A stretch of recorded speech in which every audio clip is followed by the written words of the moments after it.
नमस्कार। जबलपुर सफरनामा में आज हम फिर एक बार प्रेमनाथ और एम्पायर थिएटर की बात करेंगे और बात करना बहुत लाजमी है। अभी जबलपुर का जिला प्रशासन, उसका टूरिज्म काउंसिल ये प्रयास कर रहा है कि प्रेमनाथ की स्मृति को किस प्रकार बरकरार रखा जाए और प्रेमनाथ की स्मृति और उनके बारे में जानने वाले इस शहर में कुछ ही लोग हैं, बहुत ही कम लोग हैं। उनमें से एक महत्वपूर्ण व्यक्ति हमारे साथ आज हैं, Shri DP Vajpayee, Durga Prasad Vajpayee ji. Shri DP Vajpayee Empire talkies के प्रबंधन से लंबे समय से जुड़े रहे हैं और इन्होंने प्रेमनाथ की मृत्यु तक एम्पायर टॉकीज के प्रबंधन को संभाला है। उस समय के उतार चढ़ाव को इन्होंने बहुत गहरी दृष्टि से देखा है और प्रेमनाथ के बहुत महत्वपूर्ण निर्णयों में ये सहभागी भी रहे हैं। तो हम श्री डीपी वाजपेयी जी का स्वागत करते हैं और उनसे मैं ये अनुरोध करूंगा कि हमारे इस भारतीय समाज में आज की इस आभासी दुनिया और वर्चुअल वर्ल्ड में एम्पायर टॉकीज और प्रेमनाथ को लेकर बहुत सारी भ्रांतियां और किंवदंतियां हैं। तो आप हमको सर्वप्रथम ये बताइए कि एम्पायर टॉकीज की शुरुआत कैसे हुई, प्रेमनाथ ने एम्पायर टॉकीज को कब खरीदा और उसको किस ढंग से उसका पुनर्निर्माण किया? नहीं, एम्पायर थिएटर पहले जो है वो एक ब्रिटिश लेडी थी, वो चलाती थी। तो सन 1952 के करीब करीब उन्होंने उसको बेच के और अपना लंदन वापस जाने की प्लानिंग की थी। तो सदर के ज्ञानचंद जी गोलछा जो थे, उनने राय साहब करतारनाथ से बात की, क्योंकि प्रेमनाथ जी जो हैं वो बॉलीवुड में अपना नाम रोशन कर रहे थे और एक बहुत अच्छा महत्वपूर्ण स्थान उन्होंने बनाया था। तो प्रेमनाथ जी ने राय साहब करतारनाथ को बोला कि जिस भी कीमत में यदि एम्पायर थिएटर मिलता है आप उसको खरीद लीजिए जी।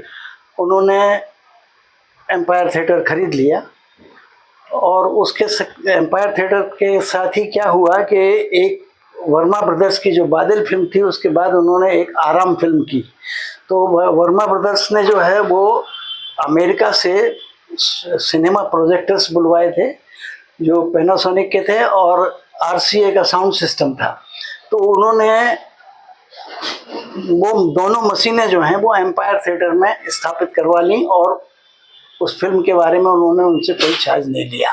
तो जो एम्पायर में जो प्रोजेक्टर्स लगे थे वो बहुत ही लेटेस्ट और बहुत ही साउंड सिस्टम बहुत ही जोरदार था और उसका नाम उन्होंने आराम मशीन रखा था, प्रेमनाथ जी ने जी। क्योंकि आराम फिल्म में वो काम कर रहे थे और आराम फिल्म के काम करने के बाद उन्होंने आराम मशीन ही रखा था जी। थिएटर खरीदने के बाद प्रेमनाथ जी ने राय साहब करतारनाथ जो पुणे आपके रीवा में IG पुलिस हुआ करते थे, वो उन्होंने अपना रिटायरमेंट ले लिया था और जबलपुर में आके 82 में रहने लगे थे। काफी बड़ा परिवार था जी। अच्छा, आप एक चीज मैं आपको बीच में टोक रहा हूँ कि राय करतारनाथ साहब का जो रिटायरमेंट था वो शायद समय से पूर्व उन्होंने ले लिया, तो उसकी भी कोई एक मजेदार घटना है। हाँ, वो एक्चुअली क्या है कि ये तो पेशावर से आने के बाद पुलिस डिपार्टमेंट में रहे और मैंने इंडिया में काफ़ी जगह घूमे और स्पेशली मध्य प्रदेश में रहे, नरसिंहपुर में SP रहे और उसके बाद फिर जब विंध्य प्रदेश में पहुंचे तो विंध्य प्रदेश के IG थे जी। जब 52 में चुनाव हुए तो चुनाव के समय जो उनका ड्राइवर हुआ करता था वो ड्राइवर चुनाव लड़ा और वो मिनिस्टर बन गया। तो ये बात उनको बहुत खली और उन्होंने कहा कि जो मेरा ड्राइवर रहा मैं उसको कैसे सैल्यूट मारूंगा, इसलिए उन्होंने वहाँ से रिजाइन दे दिया।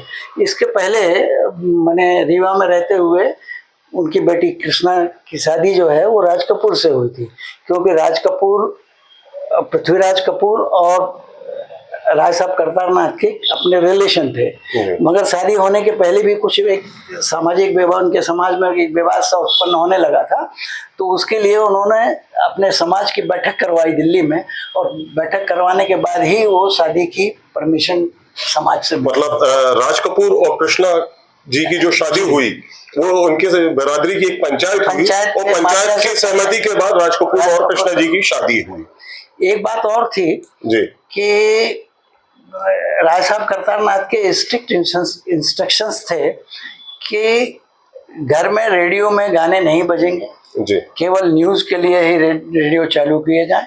सिर्फ कृष्णा जी को छूट थी कि वो सितार बजा सकती हैं और सितार उनका बहुत ही प्रिय वाद्य था और वही सितार को धुन सुन के ही राज कपूर जो है वो उनकी तरफ आकर्षित हुए और जीवन संगीत। जी जी जी। जब एम्पायर थिएटर खरीद लिया तो उसके बाद जो है वो प्रेमनाथ जी ने हिंदी पिक्चर्स बादल जो है जी, उससे अपना इनॉग्रेशन किया जी।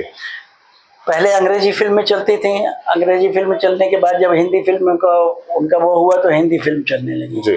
जब हिंदी फिल्में चलने लगी तो पहले तो कुछ रिस्पांस अच्छा मिला, बाद में वो रिस्पांस घटने लगा। इसी बीच क्या हुआ कि बॉलीवुड की जितनी भी कंपनियां थी, Metro Goldwyn Mayer, Warner Brothers, 20th Century Fox, United Artist, Columbia, Paramount, Universal, तो इन सब ने जब देखा कि भाई हमको रिस्पांस नहीं मिल रहा है तो उन्होंने इनको फिल्में देना बंद कर दी और सारा का सारा जो है वो डिलाइट टॉकीज की तरफ शिफ्ट हो गया जी। फिर इसी बीच क्या हुआ कि जब इन्होंने देखा कि नहीं हिंदी फिल्में नहीं चल रही हैं, अंग्रेजी ही चलना चाहिए, तो प्रेमनाथ जी एक डेलीगेशन में अमेरिका गए थे जी। तो हाँ मेट्रो गोल्डविन मेयर के जो सुपर इंचार्ज थे उनसे बातचीत की और बातचीत करने के बाद उन्होंने फिर एक कॉन्ट्रैक्ट कर लिया कि नहीं आप सारी एमजीएम की जितनी भी फिल्में हैं, एमजीएम से एसोसिएट जो कंपनियां हैं वो सारी की सारी एम्पायर थिएटर में उनकी जो फिल्में उनकी जो होंगी वो एम्पायर टॉकीज में रिलीज होंगी। एम्पायर टॉकीज में रिलीज हो। तो इस तरह करके उन्होंने एम्पायर टॉकीज में फिर अंग्रेजी फिल्में शुरू हो गई जिसमें उस जमाने में 10 कमांडमेंट्स, सैमसन डिलाइला, बहुत सारी फिल्में जो हैं वो बॉलीवुड की जो सुपर फिल्में थी वो वहाँ चलना शुरू हो गई। इसी बीच क्या हुआ कि डिलाइट टॉकीज के जो जिन्होंने संचालन किया था राजेंद्र नायक जी, ये पहले एम्पायर थिएटर के बुकिंग क्लर्क हुआ करते थे और बुकिंग क्लर्क के साथ साथ जो है वो रेजिमेंटल सिनेमा, मिलिट्री के जो अलग अलग डिवीजन थे या ब्रिगेड थी उसमें ओपन एयर थिएटर होते थे तो ये उसमें फिल्में भी सप्लाई करते थे। तो जब इन्होंने थिएटर खरीद लिया तो इन्होंने वहाँ से छोड़ के और डिलाइट टॉकीज को मैनेज करना शुरू कर दिया। डिलाइट टॉकीज जो है वो आपके सुप्रीम जनरल फिल्म एक्सचेंज जो जयपुर के गुलशा की कंपनी थी वो चला रही थी मगर वो सक्सेस नहीं हो पाए। फिर डिलाइट फर्म ने नायक जी को ऑन रेंट डिलाइट टॉकीज दे दी। तो मैं ये भी बताना चाहता हूँ कि जबलपुर में जो सबसे पुरानी टॉकीज जो अंग्रेजी फिल्मों की जो जहाँ प्रदर्शन होते थे वो दो मुख्य थिएटर थे, एम्पायर और डिलाइट। और वर्तमान में दोनों ही टॉकीजें अब इतिहास से ओझल हो गई हैं, इनकी सिर्फ नाम भर शीश है। तो हम एम्पायर में आए उससे पहले आप डिलाइट टॉकीज के बारे में बता रहे थे, तो जो आपने बताया कि डिलाइट टॉकीज के लिए एक फर्म बनाई गई थी, तो उसके बारे में थोड़ा आप जानकारी दीजिए। नहीं, डिलाइट एक्चुअली क्या है कि डिलाइट जो बिल्डिंग थी पूरी ये नागपुर के क्राइस्टचर्च ऑर्फनेज कमेटी की थी, जहाँ पर वो जो टॉकीज परिसर हुआ करता, टॉकीज परिसर और काफी बड़ा परिसर था वहाँ और जिसमें टॉकीज थी और रेसिडेंशियल क्वार्टर्स भी थे। तो जब आपके सुप्रीम जनरल वाले नहीं चला पाए तो उन्होंने फिर एक डिलाइट फर्म थी जिसमें एक श्रीवास्तव जी गंजीपुरा में रहते थे, ओम प्रकाश श्रीवास्तव के पिताजी, कंचेदी लाल जी शर्मा, एडवोकेट जैन भटनागर, इन लोगों की एक डिलाइट फर्म थी। वो डिलाइट फर्म वालों ने ही उसको अपने उसमें ले लिया था, नियंत्रण में ले लिया था और उन्होंने ये फिर नायक जी को दे दिया। नायक जी को जब दिया तो उस समय जब एक और बड़ी मजेदार बात यह है कि जब एम्पायर थिएटर में बिजनेस की हालत डवाडोल हुई तो नायक जी का और करतारनाथ जी का एक समझौता होने वाला था कि एम्पायर थिएटर भी नायक जी कंट्रोल करेंगे। लेकिन कुछ बात बनी नहीं। जो पीछे जो मकान था उस मकान में नायक जी कहते थे कि भाई हमको ये मकान चाहिए है, मगर करतारनाथ जी ने मना कर दिया कि वो मकान हम नहीं देंगे। उसके ऊपर से इनका मतलब वो विवाद हो गया और बात वहाँ खत्म हो गई। बात वहीं खत्म हो गई। तो एक चीज और जानना चाहता हूं कि जैसे प्रेमनाथ ने 1952 में एम्पायर को खरीदा और बादल फिल्म से उसकी शुरुआत हुई, हिंदी फिल्में नहीं चली, फिर से वो अंग्रेजी फिल्में वहां पर होने लगी और प्रेमनाथ अमेरिका गए और वहां से नई टेक्नोलॉजी, नए डिस्ट्रीब्यूटर्स को खोज कर लाए, उनका होने लगा। नहीं, डिस्ट्रीब्यूटर्स खोज कर नहीं, मतलब उनके साथ उन्होंने बात की, संबंध बनाया कि उनकी फिल्में यहाँ पर रिलीज होंगी।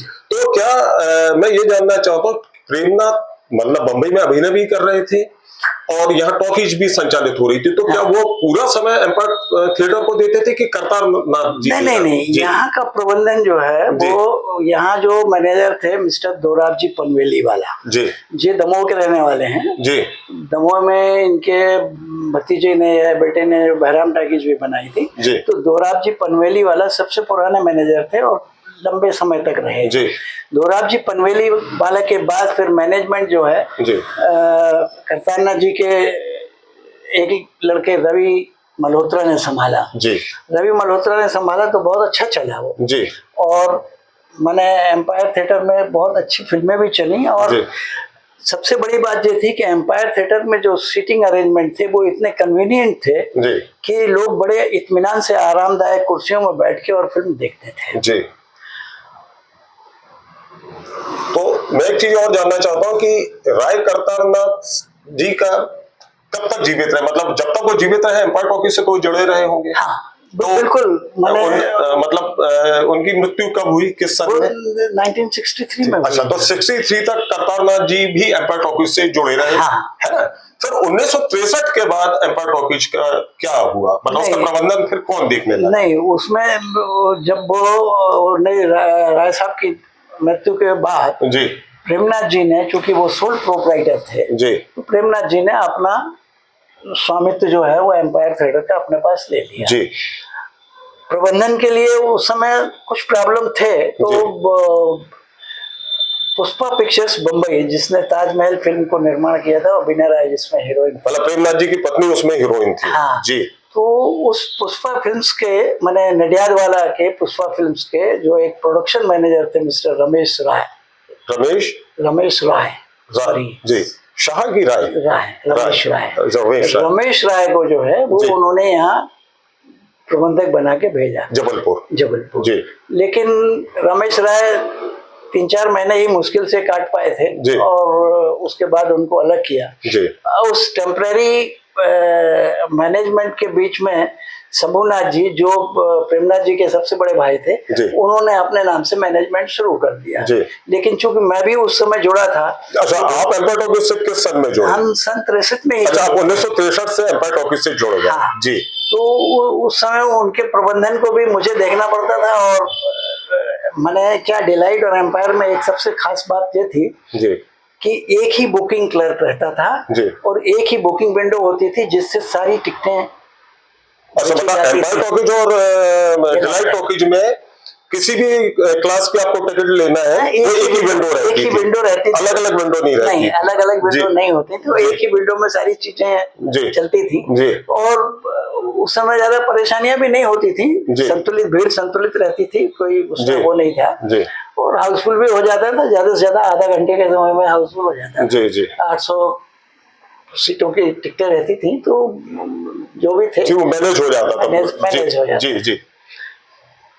फिर उसके बाद जो है वो जब शंभूनाथ जी को बम्बई जाने की बात चली, तो फिर यहाँ से बहुत पहले कृष्णा टाकीज में एक मिस्टर कृष्णन जो हैं वो मैनेजर हुआ करते थे। वो बसंत पिक्चर्स जलगांव वालों के रीवा में मैनेजर हुए थे, मगर फिर उनको यहाँ बुलाया गया जबलपुर और जबलपुर में उनको मैनेजमेंट का चार्ज दिया एम्पायर थिएटर। लेकिन उनको चार्ज देने के बाद भी रिस्पांसिबिलिटी मेरी इसलिए बढ़ी कि वो तो हिंदी पिक्चर्स के मामले में बहुत जानकार थे और सारी चीजें थी, लेकिन अंग्रेजी पिक्चरों के बारे में कोई जानकारी उनको नहीं थी। तो सारा अंग्रेजी पिक्चरों की बुकिंग का जो मैंने डिस्ट्रीब्यूटर से पिक्चरों की शेड्यूलिंग और ये सब करने का जवाबदारी मेरे ऊपर आती थी। अच्छा, एक चीज और मैं पूछना चाहूंगा कि बताया जाता है कि आप जबलपुर में जो डिस्ट्रीब्यूशन, अंग्रेजी फिल्मों के जो डिस्ट्रीब्यूशन का काम देखते थे, नवाथे जी, उनका पूरा क्या शुभ नाम था? उनका नाम था एस.आर. नवाथे। तो आप एस.आर. नवाथे जी के साथ आपने इस काम को सीखा, तो थोड़ा उनके बारे में। नहीं, मैंने तो काम एस.आर. नवाथे साहब के साथ सीखा और राजेंद्र नायक जी भिलाई टाकीज के जो संचालक थे उनके साथ सीखा जी। क्योंकि अंग्रेजी पिक्चरों के उसमें एक तो क्या होता था कि डिस्ट्रीब्यूटर्स जो है 6-6 महीने की बुकिंग एडवांस में कर लेते थे जी। और वो बुकिंग एडवांस में होने के बाद भी कभी इस तरह का ऐसा नहीं आया था कि आज प्रिंट नहीं आया है, कुछ नहीं हुआ। बराबर एक बड़ा परफेक्ट शेड्यूल हुआ करता था इंग्लिश डिस्ट्रीब्यूटर्स का। जी जी। तो उसके साथ साथ अंग्रेजी फिल्मों का तो लोग जानते थे मगर उसको मंथली प्रोग्राम बनाए जाते थे जी। एक पूरे 1 महीने का शेड्यूल बनाया जाता था और समझिए कि 28 महीने की 28-29 तारीख तक वो प्रोग्राम जी।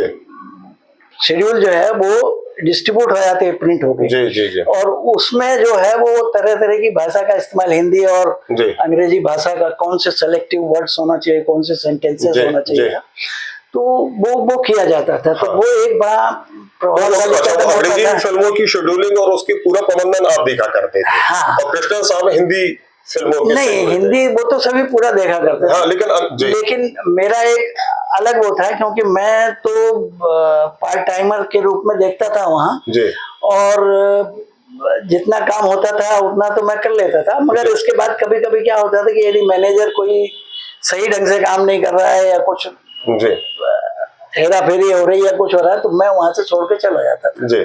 मैं कई बार मैंने वहां से एम्पायर थिएटर छोड़ा और मुझे बार बार बुलाया गया। जी।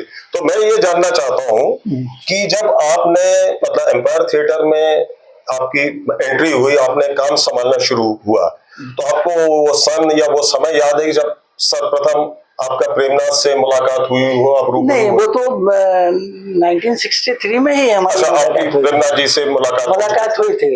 एक्चुअली क्या है कि उस जमाने में यहाँ पर 2 मोटर वाले हुआ करते थे जो पब्लिसिटी करते थे। एक रघुवीर साहब सक्सेना जी थे और एक रविशंकर गुर्जर थे। तो इन दोनों के पास 2 छोटी छोटी कारें हुआ करती थी जिससे अनाउंसमेंट होता था। अच्छा, मतलब फिल्मों का जो प्रचार प्रसार है कि कौन सी फिल्म लगी, कितने शो में होगी, ये 2 लोग उसको अपने वाहन से करते थे और उसका चार्ज लगते थे। और तारीफ मैं भी उसमें अनाउंसमेंट में भी जाता था। एक भिलाई टाकीज का जो अनाउंसमेंट करते थे तो वो एक मिस्टर पन्नालाल मलिक थे जी। और मैं भी जाता था। और जैसे कृष्णा टाकीज में मिस्टर मधु ठोसर हुआ करते थे, वो मैनेजर, असिस्टेंट मैनेजर थे जी। लेकिन वो भी अपने अनाउंसमेंट के माध्यम से लोगों को सिनेमा देखने के लिए करते थे। जी जी जी। तो मैंने प्रेमनाथ जी ने जो शुरुआत की थी जी, मैंने 3 दिन थिएटर बंद रहा। 3 दिन थिएटर बंद रहने के बाद उन्होंने नायग्रा फिल्म जो है मर्लिन मैनरो की उससे शुरुआत की। हाँ। तो ऐसा चलता रहा। अब वो मतलब जब प्रेमनाथ जी ने उसका पूरा जब प्रबंधन संभाल लिया पूरी तरह से, तो थिएटर बीच में बंद हुआ 3 दिन के लिए, उसके बाद फिर चालू हुआ और नायग्रा फिल्म रिलीज हुई। नायग्रा फिल्म रिपीट फिल्म थी, इसके पहले वो ऑलरेडी चल चुकी थी। लेकिन वो फिल्म बड़ी मर्लिन मैनरो की एक बड़ी फिल्म थी जी। तो फिर शुरू हुआ, उसके बाद फिर फिल्में बदलना शुरू हो गया जी। तो पन्नालाल मलिक जो हैं जी, वो हिंदी में, अंग्रेजी वो जानते नहीं थे, इसलिए वो हिंदी में जी अंग्रेजी को लिख लेते थे जी और उसी से अपना अनाउंसमेंट करते थे जी। तो प्रेमनाथ जी बोले, वो एक दिन उनको बुलाया और कहा कि भाई देखिए आप क्या अनाउंसमेंट करेंगे, पहले मुझे बताइए। क्योंकि प्रेमनाथ जी जो हैं जब पृथ्वी थिएटर में थे जी, तो वो और राज कपूर दोनों विभिन्न शहरों में जब नाटक खेले जाते थे तो उसका प्रचार करने के लिए दोनों जाते थे। अच्छा अच्छा जी। तो प्रेमनाथ जी का कहना था कि भाई देखिए पब्लिसिटी मेरा डिपार्टमेंट है, मेरे डिपार्टमेंट से मुझसे क्लियरेंस लेके फिर जाओ पब्लिसिटी। तो उन्होंने अपने ढंग से जब बताया तो उनको कुछ अच्छा नहीं लगा, फिर उन्होंने उसको इंस्ट्रक्शंस दिए। मजे की बात ये रही कि जब मलिक जी से मेरी मुलाकात हुई तो उन्होंने बोला यार प्रेमनाथ जी ने तो इस तरह के इंस्ट्रक्शंस दिए हैं जी। तो मैं समझ गया जी। फिर स्टीफन वाइट की एक फिल्म थी, मैं फिल्म का नाम भूल गया, मेट्रो गोल्डविन की मशहूर फिल्म थी जी। तो प्रेमनाथ जी का कहना यह था कि फिल्म के साथ साथ उसके फिल्म्स के हीरोज हीरोइंस का और उनके एक्शंस का भी प्रचार किया जाए जी। ये तो बड़ा मतलब रोचक रहा करता होगा। हाँ। उसका जिक्र लाउड हाँ। स्पीकर में होता तो हाँ। लोग सुनते थे जी। तो उन्होंने उस फिल्म का प्रचार करने के लिए मुझे जाना पड़ा जी तो उन्होंने कहा आप आइए बताइए क्या बोलेंगे। जी तो मैंने उनको बोला कि भाई एम्पायर थिएटर में ये फिल्म चलेगी ये होगा, अंग्रेजी जी। में भी बोला, हिंदी में भी बोला। जी। और स्टीफन वाइट जो है पेनहर का एक मशहूर कलाकार है वो इसका जी। हीरो है, जी। इस तरह से बोला। तो मैंने फिर एक शब्द इस्तेमाल किया कि केवल वयस्कों के लिए, जी एडल्ट फिल्म थी तो वयस्कों के लिए। जी। तो प्रेमनाथ जी मेरे ऊपर बोले कहने यार ये वयस्क क्या है। जी मैंने कहा वयस्क का एडल्ट का जो हिंदी शब्द है वो वयस्क है। जी कहले नो जी आई डोंट एग्री। जी तो हमने भाई यहाँ तो यही चलता है, जी। वयस्क एडल्ट को जो है वयस्क बोला जाता है। जी। बोले नहीं बालिग बोलिए आप। अच्छा जी। कहने I am graduate from Peshawar. जी। तो हमने बोला ठीक है आप पेशावर के ग्रेजुएट हैं मगर यहाँ जो चलता है हम वो बोलेंगे जो जी प्रचलित शब्द है वो यहाँ ये हाँ। कहले अच्छा ठीक है जाओ जी। ओके, मगर जब भी जाना तो हमसे मिलके जाना। जी तो मैंने ये अनाउंसमेंट हो जाता था उस जमाने में सिर्फ 200 चलते थे जी। एक 6 बजे से एक 9 बजे से, 6:30 से और 9 तक। और मतलब 12 से 3, 3 से 6 नहीं रहता? नहीं 12 से 3 जी। नहीं रहता था। सैटरडे और संडे को जरूर लैंग्वेज फिल्म चलती थी, तमिल तेलुगु मलयालम, तमिल तमिल तेलुगु भारतीय भाषाओं की जी। बंगाली होगी, तमिल हो गई, तेलुगु हो जी गई, जी। कन्नड़ा, कभी कभी कन्नड़ा फिल्म, जी। मलयाली फिल्म होती थी। हालांकि मैं इन फिल्मों की बुकिंग में ही देखता था। अच्छा। और मैंने ये कहिए कि भाई मैं इनके डिस्ट्रीब्यूटरों का प्रतिनिधि भी था। तो इस तरह से वो चलता रहा। चलने के बाद मैंने फिर छोड़ दिया। जी।